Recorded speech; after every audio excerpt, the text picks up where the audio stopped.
Saya nggak tahu hukum, soalnya kita dengarkan bersama lah ya pembelajaran hukum dari Bapak Abang kita Abdul Aziz ya. Dengarkan pemirsa, Bang, ini dia abang kita.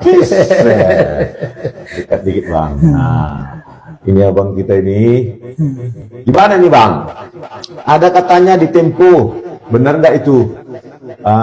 Katanya Pak Luhut jangan mengusir Pak Jokowi, masyarakat Solo jangan mengusirnya. Kalau benar itu gimana itu?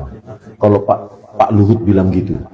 Iya, Bang Rismon. Jadi satu tentu saya ucapkan terima kasih dulu ini.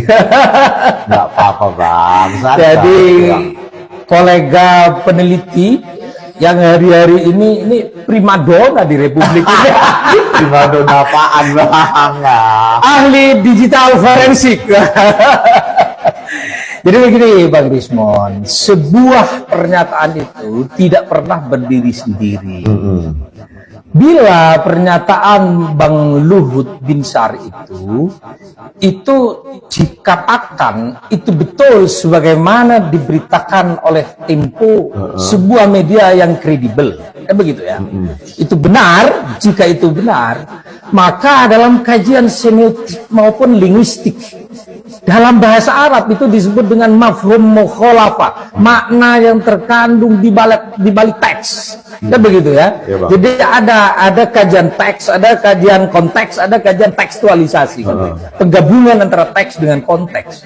Maka itu mengkonfirmasi dugaan satu hal. Apa itu dugaannya begitu? Dugaannya adalah kebenaran tentang apakah ijazah itu ada atau tidak, asli atau tidak. Nah, itu saya melihat pernyataan itu mengandung unsur keraguan atau bahkan mengandung unsur sebagai deklir bahwa ijazah itu patut diduga ada atau tidak ada, asli atau tidak asli, identik atau otentik.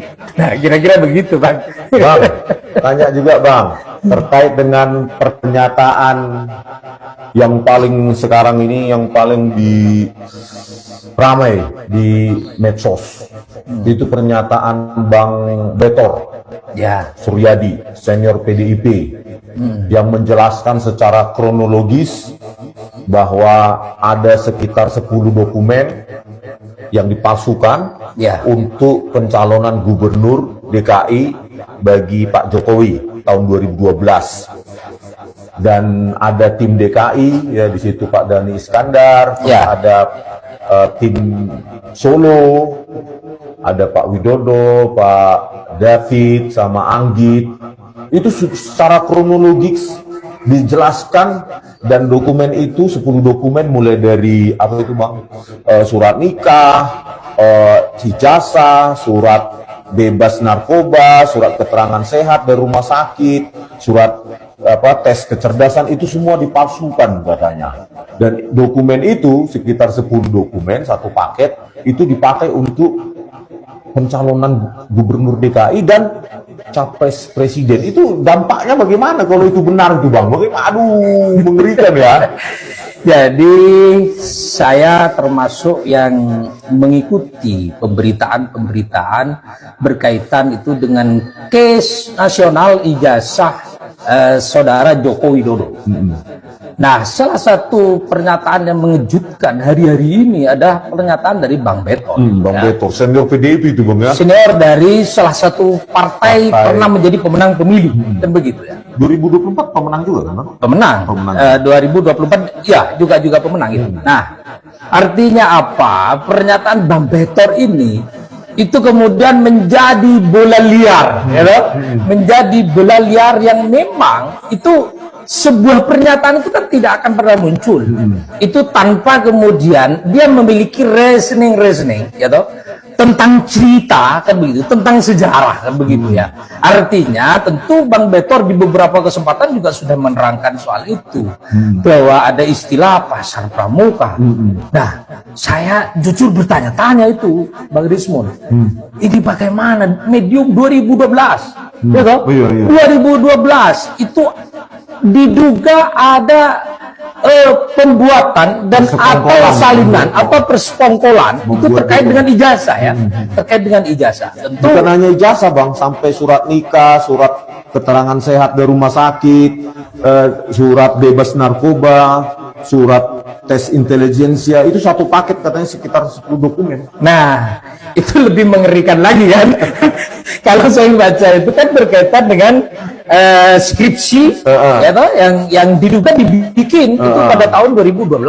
Muncullah pasar pramuka. Jadi jujur sebagai orang yang berkelindan di dalam dunia kampus ya, Bang Rismon, bahwa seseorang yang menempuh studi ya dengan kelayakan-kelayakan, kepatutan-kepatutan, urutan-urutan itu sebelum kemudian menerima ijazah, itu kan sudah lumrah.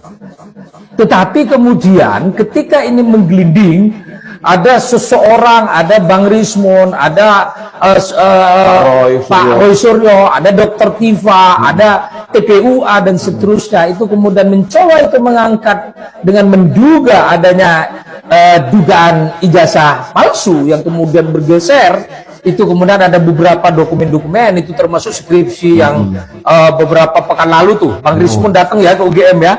Itu saya juga ikuti tuh. Nah, itu menjadi hiruk pikuk yang kemudian kenapa tidak tepat berkesudahan ya? Kenapa UGM itu tidak tepat untuk mengambil inisiasi secara terbuka, mengklirkan, atau mengklirkan. Sampai hari ini saya belum melihat ada pernyataan resmi dari Universitas Gadjah Mada, kampus yang luar biasa ini kan di Indonesia.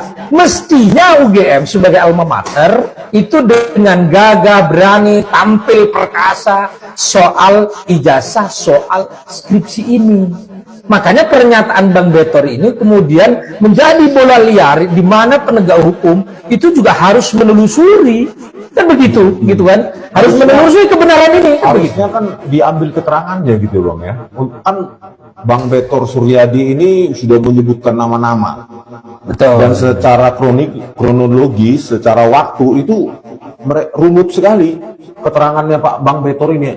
Harusnya kan Bareskrim atau Polda Metro Jaya memanggil itu harusnya bang ya, penegak hukum. Oh iya, dalam Diambil perspektif keterangan hukum itu seseorang itu kalau berdasar itu kepada kitab undang-undang hukum acara itu kan memang saksi itu kan melihat, mendengar.